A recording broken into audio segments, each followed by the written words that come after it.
اعوذ باللہ من الشیطان الرجیم بسم اللہ الرحمن الرحیم۔ السلام علیکم عزیز طلباء، میٹروپولیٹن اسکول سے جماعت ششم کے دوسرے ہفتے کا نصاب حصہ قواعد سے مضمون نگاری لے کر آپ کی اردو کی ٹیچر آپ کی خدمت میں حاضر ہیں۔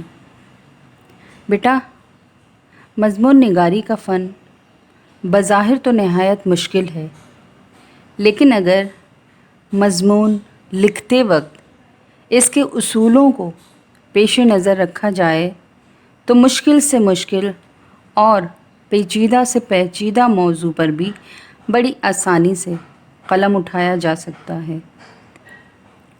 اسکول میں اکثر طلباء مضمون نگاری سے بھاگتے ہیں کیونکہ انہیں مضمون لکھنے کی باقاعدہ کوئی مشق نہیں ہوتی، اور اکثر ایسا بھی ہوتا ہے کہ کسی موضوع کے متعلق خیالات تو ان کے ذہن میں موجود ہوتے ہیں، لیکن اظہار بیان پر اعتماد نہ ہونے کی وجہ سے ان الفاظ کو کاغذ پر قلم بند نہیں کر پاتے۔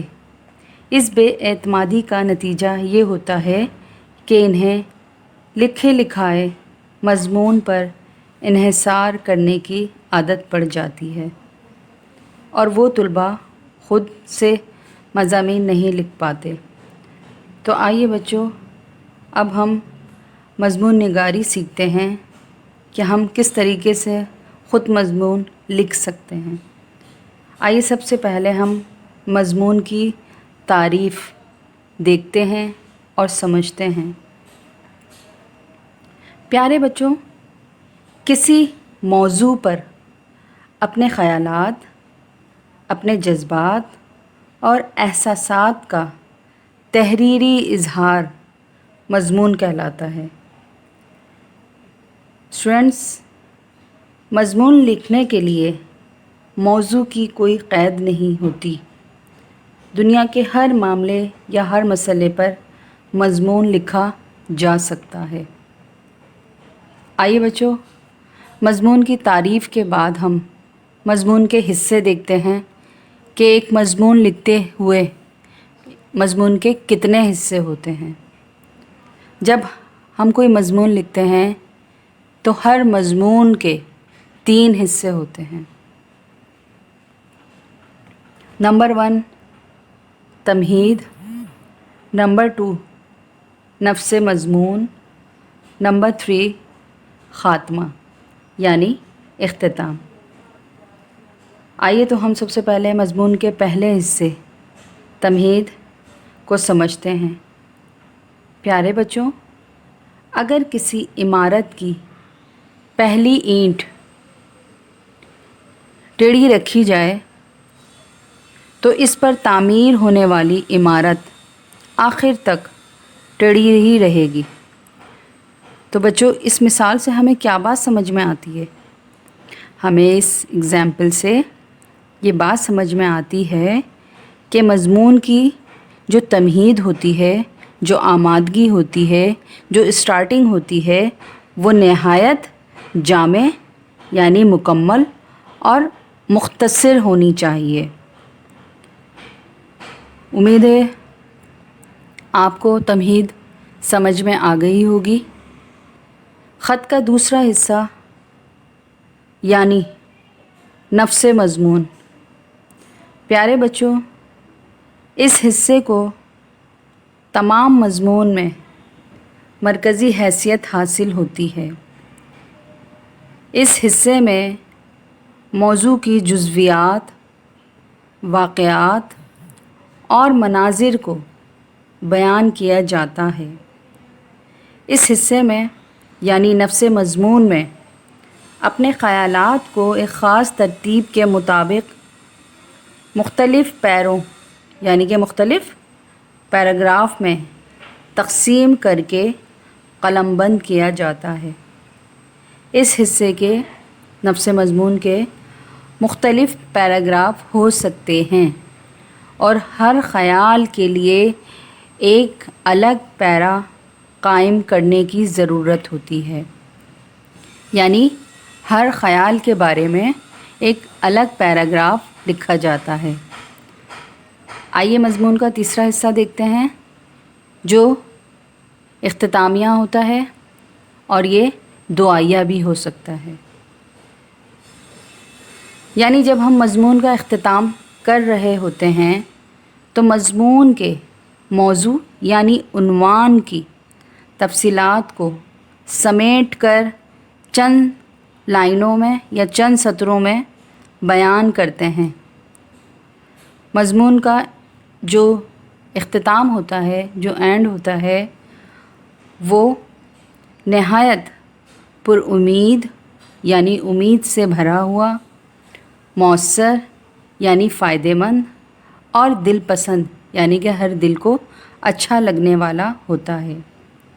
آئیے عزیز طلباء، اب ہم ایک عنوان پر مضمون نگاری کرتے ہیں جو ہمارے نصاب میں موجود ہے۔ وہ عنوان ہے علم کی اہمیت۔ پیارے بچوں، اس عنوان پر مضمون نگاری کے لیے میں آپ کو کچھ نکات اور ان نکات کی وضاحت سمجھاؤں گی۔ ان نکات کی مدد سے آپ اس عنوان پر آسانی سے مضمون نگاری کر سکیں گے، یعنی وہ نقطے، وہ نکات جن پر آپ نے مضمون میں بحث کرنی ہے، جب آپ اس نقطے کو وضاحت سے بیان کریں گے تو ایک اچھا اور معیاری مضمون آپ کے پاس خود بخود تیار ہو جائے گا۔ آئیے ہم ان نکات کی طرف غور کرتے ہیں، ان نکات کو دیکھتے ہیں۔ اس عنوان کا پہلا نقطہ ہے معنی، یعنی جب ہم کوئی مضمون لکھ رہے ہوتے ہیں تو عنوان کے سب سے پہلے معنی بتاتے ہیں۔ اب اس عنوان کا جو مطلب ہے، یعنی علم کا جو مطلب ہے، وہ ہے جاننا یعنی آگاہ ہونا۔ تو اس میں ہم جس نکات پر بحث کریں گے، جس نکات کے بارے میں لکھیں گے، اس کا پہلا نقطہ ہے معنی، دوسرا نقطہ ہے پہلی وحی، تیسرا نقطہ ہے اچھے برے کی پہچان، تیسرا نقطہ ہے بہترین معاشرہ، تیسرا نقطہ جس پر ہم بحث کریں گے وہ ہے کامیاب زندگی، پانچواں نقطہ اجتماعی فائدہ، چھٹا نقطہ احساس ذمہ داری، ساتواں نقطہ ہوگا وطن کی ترقی۔ یعنی یہ وہ نکات ہیں جن پر ہم بات کریں گے اور اپنے خیالات کا تحریری اظہار کریں گے، جس سے ہماری کاپی پر ایک معیاری مضمون تیار ہو جائے گا۔ آئیے عزیز طلباء، اب ہم ان نکات کی وضاحت کو دیکھتے ہیں۔ پیارے بچوں، علم عربی زبان کا لفظ ہے جس کے معنی ہیں جاننا اور آگاہ ہونا ہیں۔ ہمارے پیارے نبی صلی اللہ علیہ وآلہ وسلم نے حصول علم کو اور علم کی اشاعت کو دینی فریضہ قرار دیا ہے، یعنی نبی پاک صلی اللہ علیہ وآلہ وسلم نے علم حاصل کرنا اور اس کو پھیلانا ہمارا دینی فرض قرار دیا ہے۔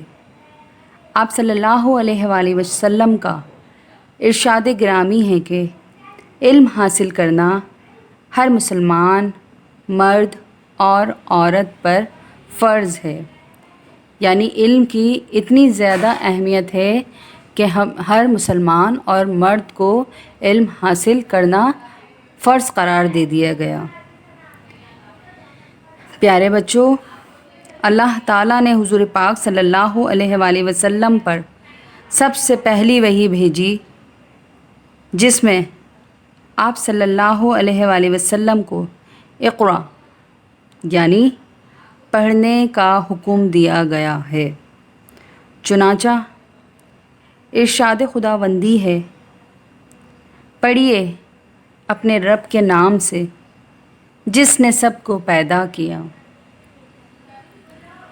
مائی ڈیئر اسٹوڈنٹس، علم حاصل کرنا ہر مسلمان پر فرض ہے، اس لیے کہ علم بہت بڑی دولت ہے اور علم بہت عظیم روشنی ہے۔ علم ایک ایسا انمول خزانہ اور لازوال دولت ہے۔ علم زندگی اور آنکھوں کا نور ہے۔ علم حقیقتاً ایک ایسی قدرت ہے جو دنیا کی تمام قوتوں سے افضل ہے اور جس کے زوال کا تصور بھی نہیں کیا جا سکتا۔ قدرت کے سربستہ رازوں کا انکشاف علم ہی کی بدولت ہوا۔ علم ایک ایسا خزانہ ہے جس کی چوری کا خوف نہیں ہوتا اور استعمال کرنے سے کم بھی نہیں ہوتا۔ علم ہی کی بدولت آج انسان ہوا پر قابو پا چکا ہے، فضا میں پرواز کر سکتا ہے۔ آج کا انسان ہوا کی وسعتوں پر حاوی ہے، چاند پر اپنی فتح کے جھنڈے گاڑ چکا ہے۔ علم ایک ایسا نور ہے جس سے جہالت اور گمراہی کی تاریکیاں دور ہو جاتی ہیں۔ علم ہی کی بدولت انسان کی چشم بصیرت روشن ہو جاتی ہے، جس کی وجہ سے ہمیں نیکی، حق و باطل اور اچھے برے کی پہچان ہوتی ہے۔ پیارے بچوں، یہ علم ہی کا کرشمہ ہے کہ آج ہم گھر بیٹھے سائنسی ایجادات کی وجہ سے گھر بیٹھے دیگر ممالک کے حالات سنتے اور دیکھتے ہیں اور مزید معلومات حاصل کرتے چلے جا رہے ہیں۔ یہ علم ہی کا فیض ہے کہ انسان کا نام مرنے کے بعد بھی زندہ اور روشن رہتا ہے۔ ہماری قوم کے عظیم قائدین نے علم ہی کے ذریعے قوم کی سچی اور پرخلوص خدمت کی ہے اور آج بھی ان کے نام زندہ و جاوید ہیں۔ بزرگان دین بھی علم ہی کی شمع سے لوگوں کو سیدھی اور سچی راہ دکھاتے ہیں۔ دنیا کی تمام ترقی کا انحصار علم پر ہے۔ ایک زمانہ تھا جب انسان بجلی کی گرج سے ڈرتا تھا اور آج وہی انسان اس پر قابو پا چکا ہے، اسے اپنے قبضے میں کر چکا ہے اور بجلی کو کئی اہم کاموں میں استعمال کیا جا رہا ہے۔ علم ہر قوم کی حیات و بقا اور ترقی و استحکام کے لیے از حد ضروری ہے۔ اسی سے قومیں بنتی اور بگڑتی ہیں۔ اللہ تعالیٰ ہمیں بھی علم کے زیور سے آراستہ کرے اور ہمیں علم حاصل کرنے کی اور اس پر عمل کرنے کی توفیق عطا فرمائے، آمین۔ امید ہے طلباء آپ کو اس لیسن سے، اس لیکچر سے بہت ساری معلومات حاصل ہوئی ہوں گی اور آپ اس لیکچر کو غور سے سنیں گے اور سمجھیں گے اور اس لیکچر کی روشنی میں ایک اچھا اور معیاری مضمون تیار کر کے اپنی کاپی میں لکھیں گے۔ اوکے اسٹوڈنٹس، اللہ حافظ۔